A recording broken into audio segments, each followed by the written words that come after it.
Il a été condamné à la chaise électrique. Mais quand il a prononcé ces dernières paroles, personne ne pouvait y croire. Ottavio s'est assis dans la cellule froide et humide, ses pensées errant comme des fantômes parmi les souvenirs d'une vie qui, autrefois, était paisible. Le bruit des chaînes et des portes en fer au loin sonnait comme une prémonition sinistre du destin qui approchait. À 35 ans, il était là, au bord de l'exécution, accusé d'un crime odieux qu'il jurait ne pas avoir commis. L'affaire de Luan, le jeune fils de la juge Thaïs, avait choqué la ville et la quête de justice s'était rapidement transformée en chasse aux sorcières. Thaïs avait perdu son mari dans un accident de voiture planifié pour la tuer, comme l'avaient conclu les enquêtes. Quelques jours plus tard, Luan fut enlevé et disparu. Les médias, avides d'audience, peignaient Ottavio comme un monstre sans cœur, alimentant la haine publique avec des gros titres sensationnalistes et des récits déformés. « Monstre en liberté, le tueur d'enfants que vous devez craindre », criaient les journaux. Les chaînes de télévision diffusaient des images d'Ottavio menotté par la police, avec une expression sombre.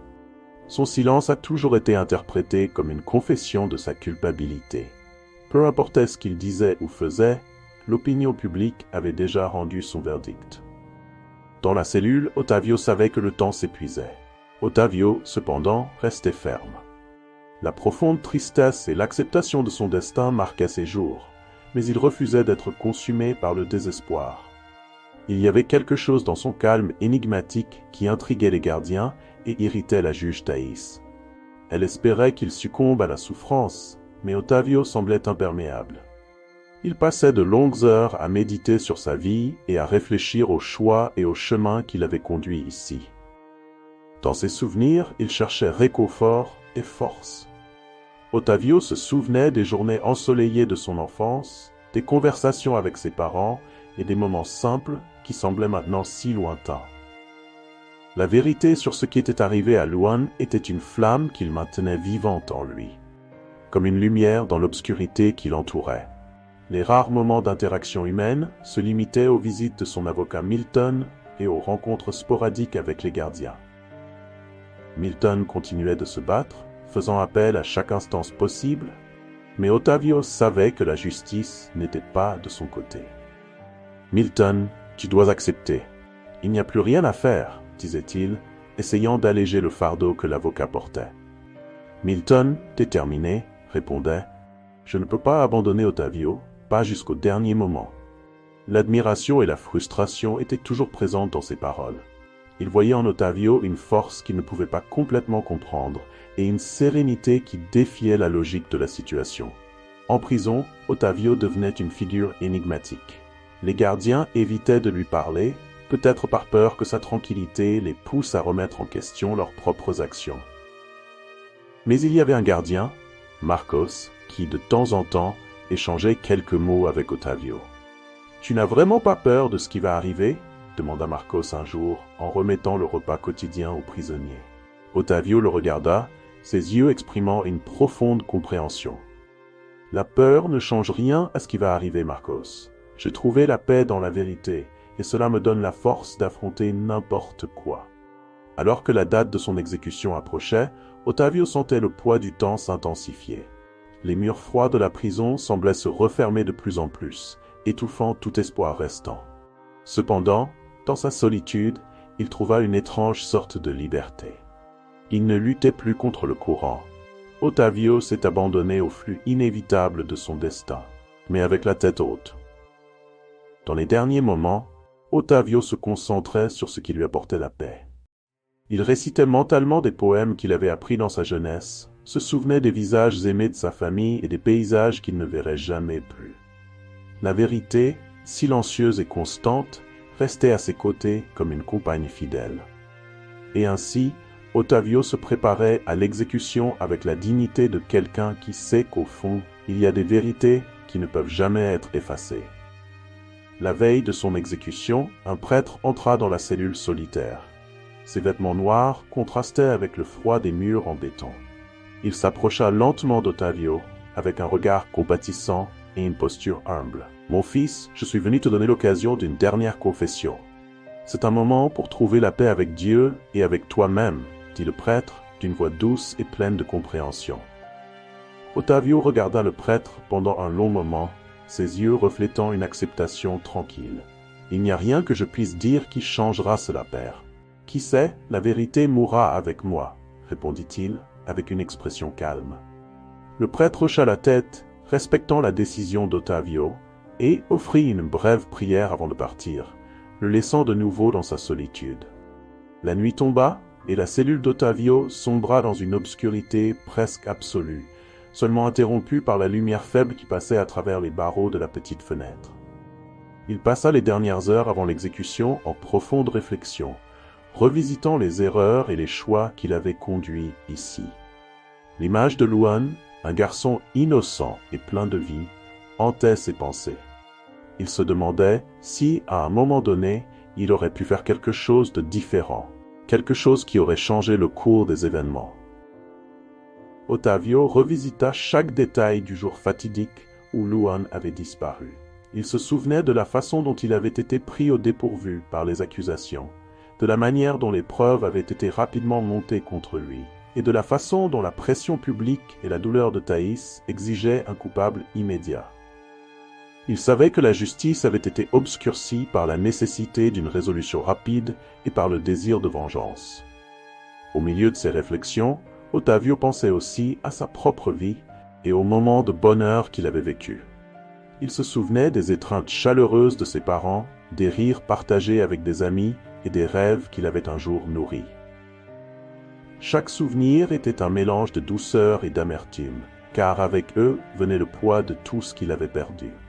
Son esprit, piégé dans un cycle de regrets et d'acceptation, essayait de trouver la paix dans ces dernières heures. Il savait que la vérité qu'il portait en lui aurait un grand impact sur le monde. Mais maintenant, pour lui, cela importait peu. La société avait décidé qu'il était coupable, et aucune quantité de mots ou de preuves ne pourrait changer cela. Eh bien, peut-être que c'est la fin, soupira-t-il, étreignant l'obscurité qui l'entourait. À mesure que la matinée avançait, Ottavio ressentait une étrange sérénité. Il n'avait plus peur de ce qui l'attendait. Au lieu de cela, il acceptait sa réalité avec une calme absolue. Le silence de la cellule était profond, presque palpable, et Ottavio trouva un certain réconfort en cela. Alors, il ferma finalement les yeux, permettant à son esprit de vagabonder librement à travers ses souvenirs les plus chers. Le matin de son exécution, la cellule d'Ottavio fut ouverte une dernière fois, révélant une visiteuse inattendue, la juge Thaïs. Avec un visage marqué par la haine et la douleur, elle entra dans la pièce. Ses yeux brillaient d'un mélange de vengeance et de dégoût alors qu'elle s'approchait d'Ottavio. « Alors, enfin, le jour est arrivé, » commença-t-elle, d'une voix froide comme l'acier. « J'espère que tu pourras en enfer, Ottavio. Il est temps de payer pour tes erreurs. » Ottavio resta silencieux, observant la femme devant lui. Thaïs continua avec ses insultes et ses mots venimeux, résonnant contre les murs de la cellule. « Tu as pris mon fils. Tu mérites chaque seconde de douleur que tu es sur le point de ressentir. Je veux que tu saches que ta mort ne ramènera pas Luan, mais au moins elle apportera un certain réconfort. La société sera libérée d'un monstre comme toi. » Ottavio inspira profondément, essayant de trouver les mots pour répondre, mais l'intensité de la haine de Thaïs le laissa muet. Il savait que tout ce qu'il dirait ne ferait qu'alimenter sa fureur. La cruauté de la juge semblait sans limite, et cette visite inattendue renforçait encore plus son sentiment d'isolement et de désespoir. Thaïs s'approcha encore plus, les yeux fixés dans ceux d'Ottavio. « Vous avez détruit ma vie. Vous méritez chaque seconde de souffrance que vous êtes sur le point d'affronter. Je n'ai pas de pitié pour vous. J'espère que vous ressentirez la douleur que vous avez causée à Luan et à moi, » dit-elle, pleine de rancœur. Ottavio, d'une voix basse, répondit enfin, « Je suis désolé pour la douleur que vous ressentez, Thaïs. Mais vous savez la vérité, je suis impressionné par votre fausse compassion. Mais apparemment, oui, la vérité mourra avec moi. Même si un jour on découvre, vous paierez comme vous le méritez. Quant à moi, j'espère juste que vous trouverez la paix. » La juge le regarda avec mépris, incapable de traiter ses mots. N'ayant plus rien à dire, elle se retourna et sortit de la cellule, laissant Ottavio seul encore une fois, mais maintenant plus calme, car il savait que même à la fin, la vérité habitait encore en lui. Thaïs laissa échapper un rire amer et fit un pas en arrière. « La paix? Je n'aurai jamais la paix tant que des monstres comme vous existeront. » Elle se retourna brusquement et sortit de la cellule, laissant Ottavio de nouveau seul. L'écho de ses pas résonna dans le couloir, une dernière marque de mépris et de haine. La visite de Thaïs augmenta encore le sentiment d'isolement d'Ottavio. Ses mots furent comme un coup final, un souvenir cruel de l'injustice qui l'y avait conduit. Cependant, la cruauté de la juge renforça également sa détermination à affronter son destin avec dignité. Il savait que la vérité était de son côté, même si le monde autour de lui était aveugle à cela. Alors que le silence remplissait la cellule, Ottavio réfléchissait à la visite. Il pensait au désespoir de Thaïs et à la douleur insupportable que la perte d'un enfant causait. Il connaissait aussi cette douleur, la perte de sa propre vie, de ses propres rêves. Il souhaitait d'une certaine manière alléger la souffrance de Thaïs, mais il savait qu'à ce stade, rien ne pourrait changer ce qui s'était passé. Le temps s'étirait, et chaque seconde semblait une éternité, jusqu'à ce que, finalement, le moment soit venu. Les gardes ouvrirent la cellule pour la dernière fois, prêts à l'escorter jusqu'à la salle d'exécution.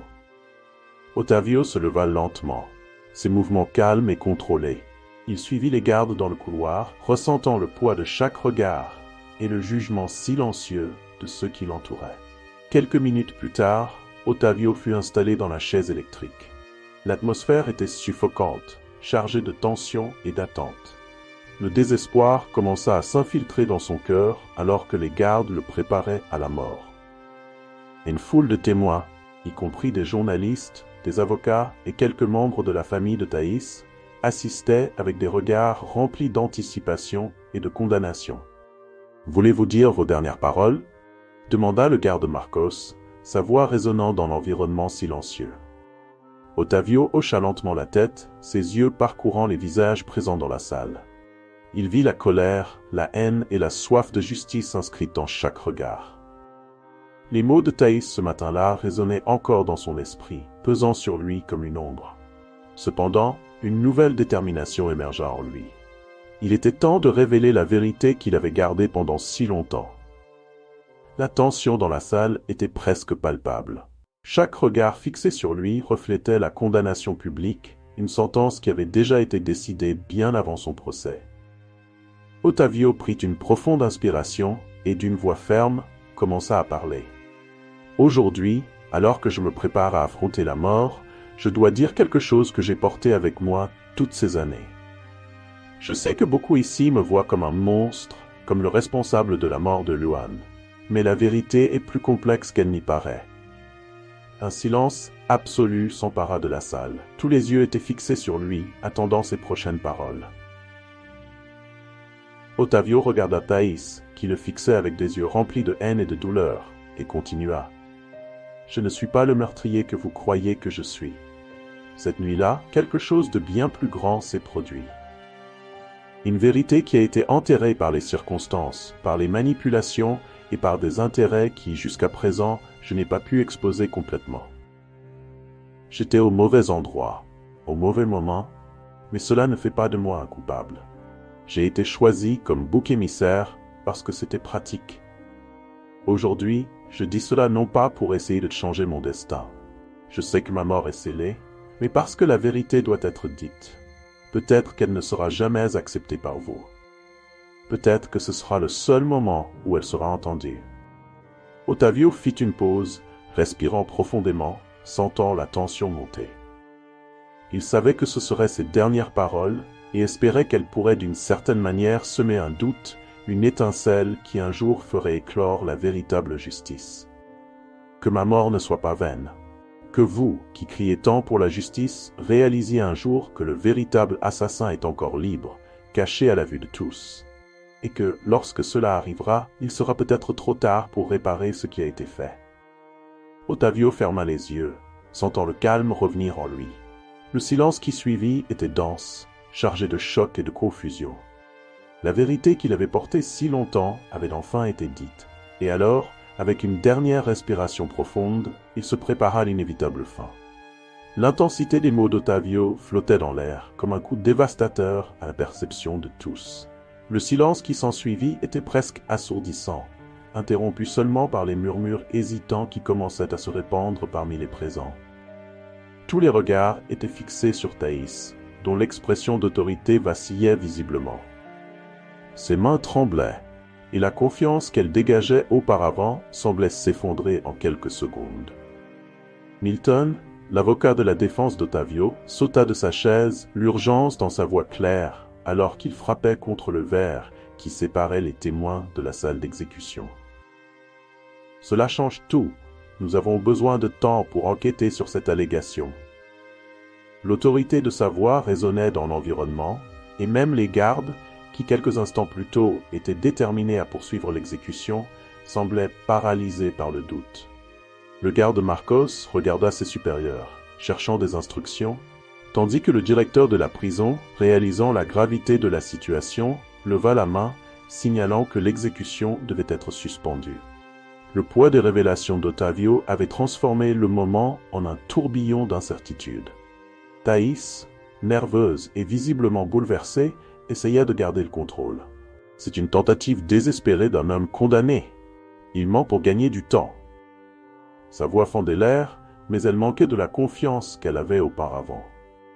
L'impact des mots d'Ottavio était indéniable, et les visages des présents affichaient désormais le doute, la curiosité et la méfiance.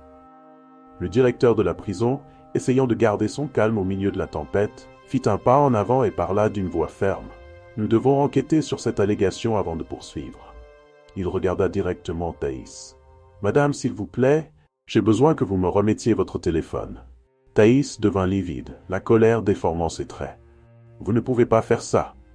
Je suis la juge ici. » Elle cria, sa voix résonnant dans la salle avec une fureur incontrôlée. Mais son autorité s'effondrait face aux soupçons qui croissaient comme une marée incontrôlable. Ottavio, les yeux rivés sur la juge, la défia une dernière fois, ses mots tranchants et précis. « Vous niez qu'il est à la ferme de vos parents ?» La salle plongea dans un silence suffocant. Thaïs, déglutissant, ne répondit pas immédiatement. Son masque de confiance commençait enfin à se fissurer. Les regards incrédules des présents, y compris des agents, des avocats et des témoins, étaient maintenant braqués sur elle. Une femme qui, jusqu'à ce moment, avait un contrôle absolu sur la situation. Mais maintenant, avec la vérité sur le point d'être révélée, son autorité était à la merci du scrutin. La tension dans la salle était palpable. Une bataille silencieuse entre le pouvoir de la vérité et la tentative désespérée de la dissimuler. Thaïs savait que sa position était en danger. La vérité, qu'elle avait gardée enterrée si longtemps, était sur le point d'émerger. Le monde qui l'entourait était sur le point de s'effondrer. Et Ottavio, avec une sérénité troublante, le savait. L'environnement était en ébullition, tant à l'intérieur de la prison qu'à l'extérieur. Thaïs, désormais une figure déshonorée, fut conduite loin sous une surveillance stricte, son image publique s'effondrant avec sa carrière et sa réputation. Les détectives se préparaient à se rendre à la ferme mentionnée par Ottavio, tandis que le monde extérieur réagissait avec un mélange de choc et de fascination. Le revirement dans l'affaire faisait la une des journaux à travers le pays, et le nom d'Ottavio, autrefois associé à une condamnation et à une mort imminente, était désormais synonyme d'espoir et de possible rédemption.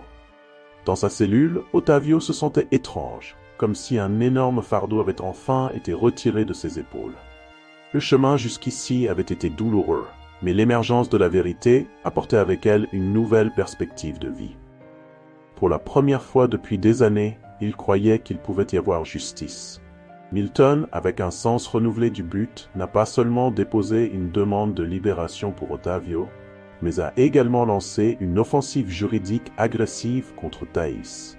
La révélation qu'elle avait caché Luan et manipulé le système judiciaire pour garantir la condamnation d'Ottavio ébranlait les fondements de la confiance publique dans la justice.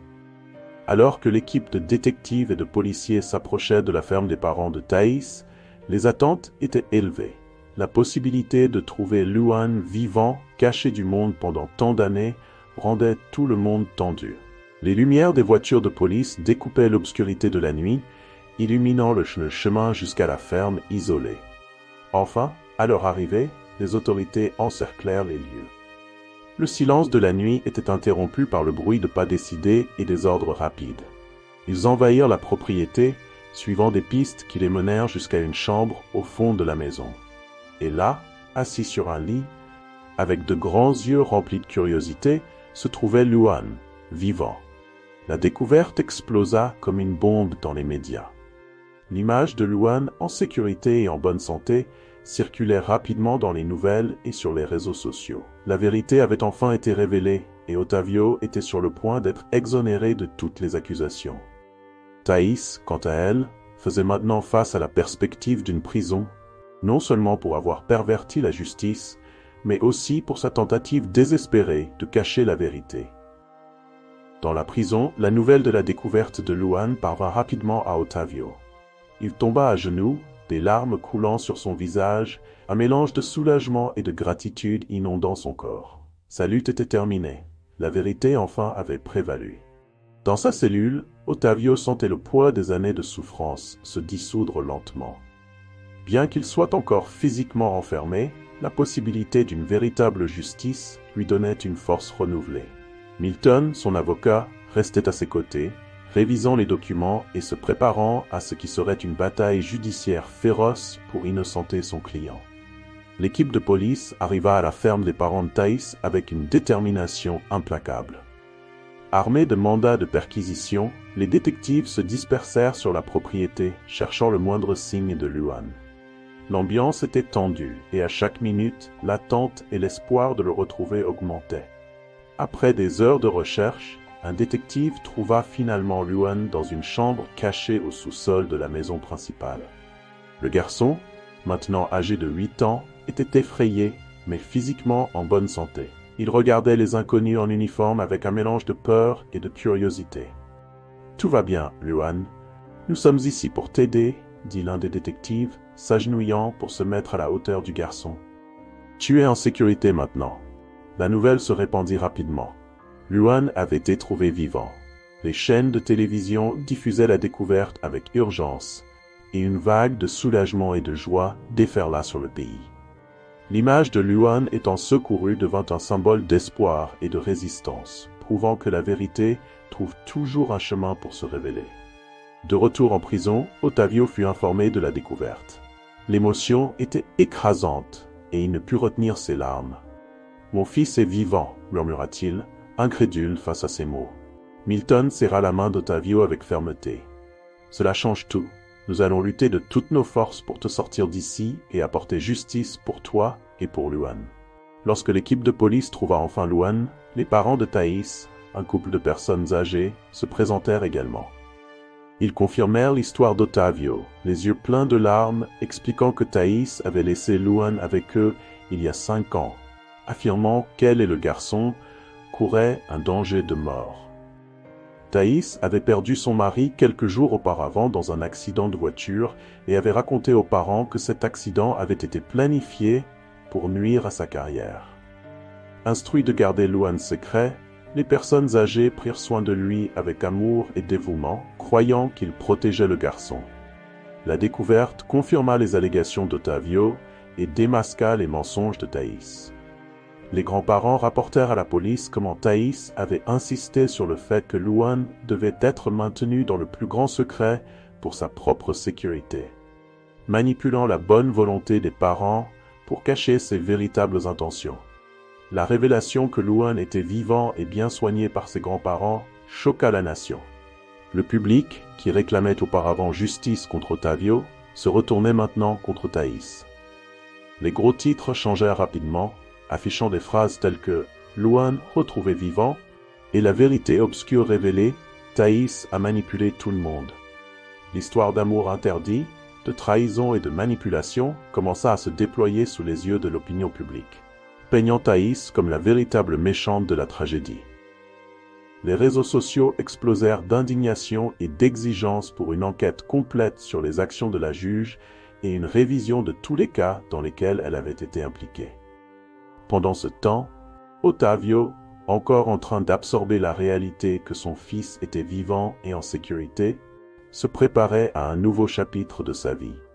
La constatation de l'innocence de toutes les accusations portées contre lui fut rapide et concluante, le système juridique reconnaissant son erreur et s'excusant pour l'injustice commise.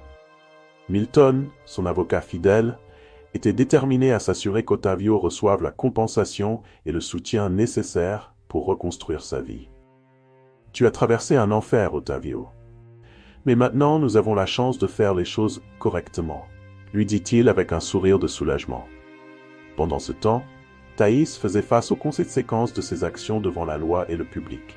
La juge, autrefois respectée et considérée comme un pilier de la communauté, était maintenant sur le banc des accusés, confrontée à des accusations graves de kidnapping, d'obstruction à la justice et de manipulation de preuves. Lors du procès tant attendu, l'ampleur des manipulations fut exposée de manière choquante. Les témoins, les documents et les preuves présentées révélèrent un schéma de comportement corrompu et calculateur. Au moment du crime, Ottavio exigeait ses droits de visite auprès de Luan et de révéler au garçon qu'il était son père. Mais Thaïs résistait à cette possibilité, car cela révélerait son affaire extra-conjugale. Ce fut alors qu'un accident fatal entraîna la mort de son ex-mari, ce qui la débarrasserait d'Ottavio et de ses exigences une bonne fois pour toutes. Au tribunal, il fut révélé que l'accident qui tua son ex-mari était la conséquence d'une tentative de Thaïs de dévier d'un camion sur la route. Rien de tout cela n'avait été une machination contre elle, comme la juge l'avait raconté à ses propres parents. Il devint évident qu'elle avait utilisé la tragédie de la mort de son ex-mari pour dissimuler son affaire extra-conjugale avec Ottavio. Pour cela, elle décida de disparaître avec Luan, issu de cette relation, et d'incriminer Ottavio. En manipulant la situation pour accuser Ottavio du prétendu kidnapping et meurtre de Luan, Thaïs fabriqua des preuves et utilisa son influence pour clore rapidement l'affaire. Son intention était de construire une nouvelle vie, libre des complications de son passé, sacrifiant la justice et la vie d'Ottavio dans le processus. Les révélations au tribunal résonnèrent à travers le pays, provoquant l'indignation publique et un sentiment généralisé de trahison. La presse couvrait chaque moment du procès, exposant le vrai visage de Thaïs et soulignant comment la corruption peut se cacher même dans les positions les plus respectées de la société. Pendant des semaines, le procès se poursuivit, chaque témoin et chaque preuve solidifiant encore davantage le dossier contre Thaïs. Ses avocats luttaient désespérément, tentant de préserver le moindre vestige de sa réputation passée. Mais les preuves étaient écrasantes et la vérité prévalut. À la fin du procès, Thaïs fut reconnue coupable des graves crimes dont elle était accusée. L'ancienne juge fut condamnée à la réclusion à perpétuité, sans possibilité de recours. Le verdict fut accueilli avec un mélange de soulagement et de justice par ceux qui avaient soutenu Ottavio depuis le début. Pour Ottavio, voir la femme qu'il avait un jour aimée, finalement tenir compte de ses actes, apporta un sentiment de clôture, douloureux mais nécessaire. Avec Thaïs en prison et ses mensonges démasqués devant le tribunal, Ottavio ressentit enfin le poids des fausses accusations se retirer de ses épaules. L'absolution de toutes les accusations fut un moment de triomphe, non seulement pour lui, mais aussi pour Milton, son avocat, qui n'avait jamais cessé de croire en son innocence. La nouvelle de la libération d'Ottavio se répandit rapidement, provoquant une vague de soulagement et de rédemption parmi le public. Le même public qui avait un jour réclamé justice et qui maintenant implorait le pardon. « S'il te plaît, pardonne-nous, Ottavio », résonnaient les voix des personnes qui regrettaient d'avoir jugé si rapidement. Les applaudissements et les larmes de joie emplissaient l'air, alors qu'Ottavio, encore en train de traiter l'ampleur de ce qui s'était passé, acceptait les excuses sincères qui venaient de tous les côtés. Malgré la victoire légale et la reconnaissance publique de son innocence, Ottavio faisait face à un défi émotionnel majeur. Reconstruire sa vie et sa relation avec Luan, qui ne savait même pas qu'Ottavio était son véritable père. Le temps perdu, les difficultés rencontrées en prison et la douleur d'avoir été séparé de son fils pesaient sur lui. Cependant, il y avait aussi une profonde gratitude d'avoir la chance de recommencer aux côtés de Luan, qui avait une vie entière devant lui et découvrirait enfin la vérité. Milton, son avocat et ami fidèle, était à ses côtés à chaque étape du chemin, l'aidant à naviguer à travers les défis légaux et émotionnels qui étaient encore à venir. Tu as traversé tant de choses, Ottavio. Maintenant, il est temps de regarder vers l'avenir, conseilla-t-il, tout en organisant les documents nécessaires pour garantir la compensation financière due pour le temps passé injustement en prison. Les médias continuaient à couvrir chaque développement de l'histoire d'Ottavio et Luan, désormais transformé en un conte de rédemption et de persévérance. Les détails concernant les manipulations de Thaïs et les conséquences de ses actions continuaient d'émerger, servant de puissants rappels des conséquences dévastatrices de la corruption et de la falsité. La vie d'Ottavio se stabilisait lentement, et il trouvait du réconfort dans le soutien de ceux qui avaient cru en lui-même dans les moments les plus sombres. Le pardon, tant personnel que public, était une étape cruciale dans le processus de guérison et de reconstruction. Pendant ce temps, Luan s'ajustait à la nouvelle réalité de connaître son véritable père. Après des semaines d'intenses enquêtes et de développement qui avaient ébranlé la nation, le moment tant attendu où Ottavio et Luan furent réunis était enfin arrivé. Les retrouvailles furent émouvantes et touchantes, avec des larmes de soulagement et de joie coulant des yeux des deux. Le jour de cette réunion tant attendue, les médias entouraient les deux, capturant chaque moment de l'étreinte chaleureuse entre père et fils. Ottavio, tenant Luan dans ses bras, luttait pour contenir ses larmes d'émotion tout en s'adressant aux journalistes. « Je voulais juste vivre avec mon fils. Ces dernières années ont été une épreuve immense, mais maintenant nous sommes ensemble. » Luan, bien qu'un peu réservé au début en raison des années de séparation, s'ouvrit rapidement à son père qu'il venait de rencontrer.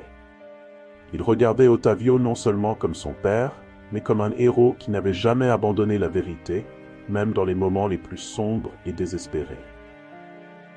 De son côté, Ottavio était déterminé à reconstruire sa relation avec Luan, jour après jour, avec patience et amour inébranlable.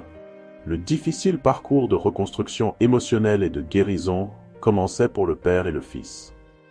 Milton continuait à soutenir Ottavio dans tous les aspects juridiques et administratifs, s'assurant que la transition vers la vie quotidienne se fasse le plus doucement possible.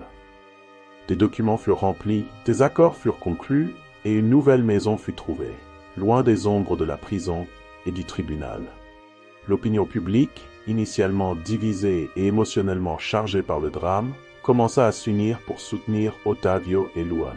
Des lettres de soutien inondèrent la boîte aux lettres d'Ottavio et des personnes dans la rue s'arrêtaient pour le saluer avec des mots d'encouragement et de solidarité.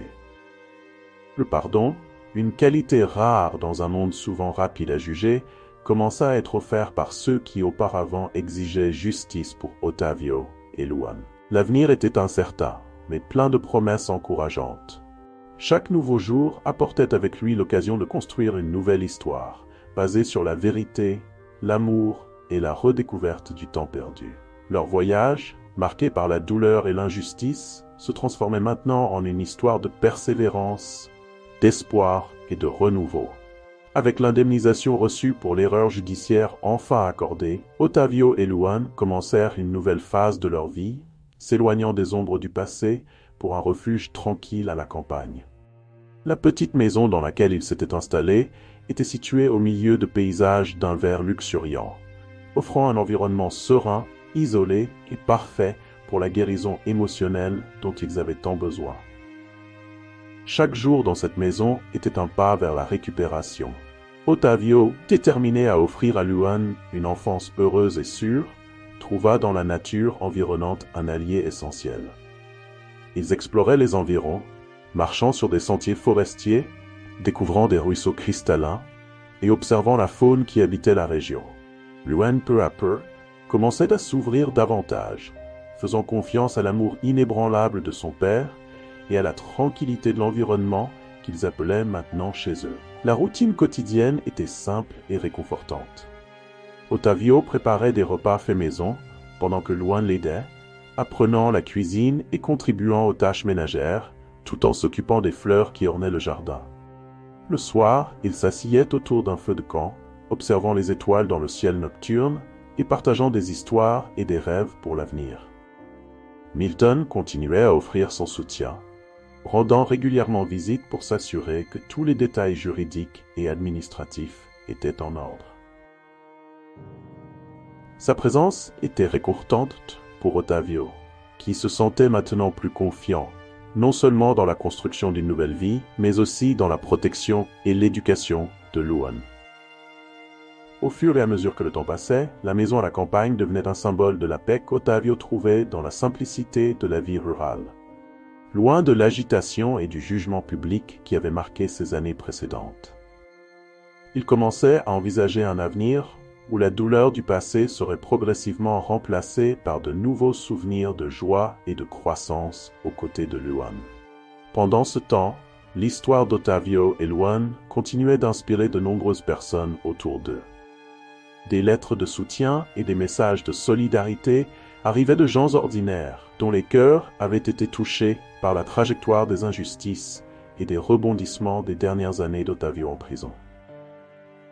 Pour Ottavio et Luan, chaque jour dans cette maison représentait une occasion de renforcer les liens familiaux, de guérir de vieilles blessures et de construire un avenir plein de promesses. La campagne n'était pas seulement un refuge physique, mais un espace sacré, où père et fils pouvaient trouver la paix intérieure et enfin tisser des liens entre eux.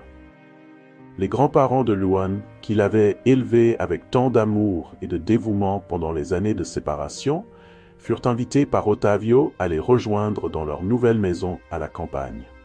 La décision de vivre ensemble en tant que famille unie fut naturelle, car le couple âgé avait joué un rôle crucial dans la vie et l'éducation de Luan, lui offrant réconfort et stabilité pendant les années où le garçon avait vécu caché. Ce qui compte maintenant, c'est que nous sommes ensemble et que rien ne nous séparera plus jamais, disait Ottavio, ému, en serrant son fils contre lui avec tendresse et gratitude. La présence des grands-parents apportait un nouveau sens et un profond sentiment de sécurité à la nouvelle vie qu'ils construisaient ensemble. Pour Ottavio, c'était aussi une occasion de pardonner à Thaïs, car les parents de celle-ci n'avaient aucune liaison avec les actions de la juge. Dans les jours qui suivirent, la maison à la campagne se transforma en un véritable foyer, où des histoires de vie étaient partagées autour de la table. Les expériences étaient échangées autour du poêle, et la joie d'être à nouveau ensemble débordait de chaque coin. Les grands-parents s'impliquaient dans la routine quotidienne, apportant avec eux la sagesse de décennies et un amour inconditionnel pour Luan. Ottavio et Luan faisaient découvrir la nature environnante à leurs nouveaux compagnons de maison, marchant sur les sentiers qui traversaient la forêt voisine, cueillant des fruits sauvages et admirant la beauté qui les entourait. Les saisons changeaient et, avec elles, venaient de nouvelles découvertes et apprentissages, non seulement sur la nature qui les entourait, mais aussi sur eux-mêmes et sur le pouvoir de la famille pour guérir de vieilles blessures. À mesure que les semaines se transformaient en mois, Ottavio observait avec gratitude comment son fils s'épanouissait sous les soins aimants de tous ceux qui l'entouraient. Luan, autrefois réservé et hésitant, souriait maintenant plus souvent, jouait librement dans les champs voisins et exprimait ses rêves pour l'avenir avec un enthousiasme renouvelé. Avec le temps, père et fils commencèrent à investir de l'énergie dans des activités simples mais significatives ensemble. Ils construisaient de petites cabanes en bois dans le bois et passaient de longues après-midi à pêcher dans un ruisseau voisin. Ces moments de connexion aidaient Luan à voir en Ottavio une figure de courage et d'amour inconditionnel, apprenant peu à peu à faire à nouveau confiance. L'histoire d'Ottavio et de Luan n'a pas échappé aux voisins de la communauté locale. Touchée par la résilience et le courage de chacun, la communauté s'est mobilisée pour offrir tout le soutien nécessaire afin que père et fils s'adaptent à leur nouvelle vie. Ils se sont réunis pour les accueillir, apportant toujours des plats faits maison, aidant aux réparations de la maison et les invitant à des événements communautaires. L'empathie et la solidarité des habitants ont créé un environnement chaleureux et sûr, où Ottavio et Luan ont commencé à ressentir un véritable sentiment d'appartenance. Le nouveau réseau de soutien a été un élément crucial dans le parcours de guérison de chacun. Ottavio, auparavant isolé et méfiant dans une cellule de prison, trouvait maintenant réconfort et force dans les amitiés qu'il tissait. Il a commencé à participer activement à la vie communautaire, aidant lors d'événements locaux, offrant son temps pour des travaux bénévoles et partageant son histoire de surpassement pour inspirer les autres. Luan, quant à lui, se faisait de nouveaux amis à l'école et explorait le monde qui l'entourait avec curiosité et joie renouvelée. Le sentiment de sécurité et de soutien offert par la communauté aidait à cicatriser les blessures émotionnelles laissées par les années d'injustice. Maintenant, entouré de personnes qui se souciaient réellement d'eux, Ottavio et Luan commençaient à construire un avenir basé sur la confiance, l'amour et l'espoir. Chaque jour était une petite victoire, une opportunité de laisser derrière soi le passé douloureux et d'embrasser les possibilités que la vie à la campagne offrait. La présence constante des grands-parents de Luan a également été fondamentale dans ce processus. Leur amour inconditionnel et leur sagesse accumulée au fil des ans offraient à Ottavio et Luan une base solide sur laquelle ils pouvaient s'appuyer. Les histoires racontées autour de la cheminée, les leçons de vie partagées lors des dîners en famille et les moments de tendresse silencieuse contribuaient à renforcer les liens familiaux et à nourrir l'esprit de chacun. Au milieu de la sérénité de la campagne et de la chaleur humaine de la communauté, Ottavio et Luan ont trouvé non seulement un nouveau foyer, mais aussi une nouvelle vie, une vie où l'amour, la vérité et la solidarité prévalaient, les guidant vers un avenir brillant et prometteur.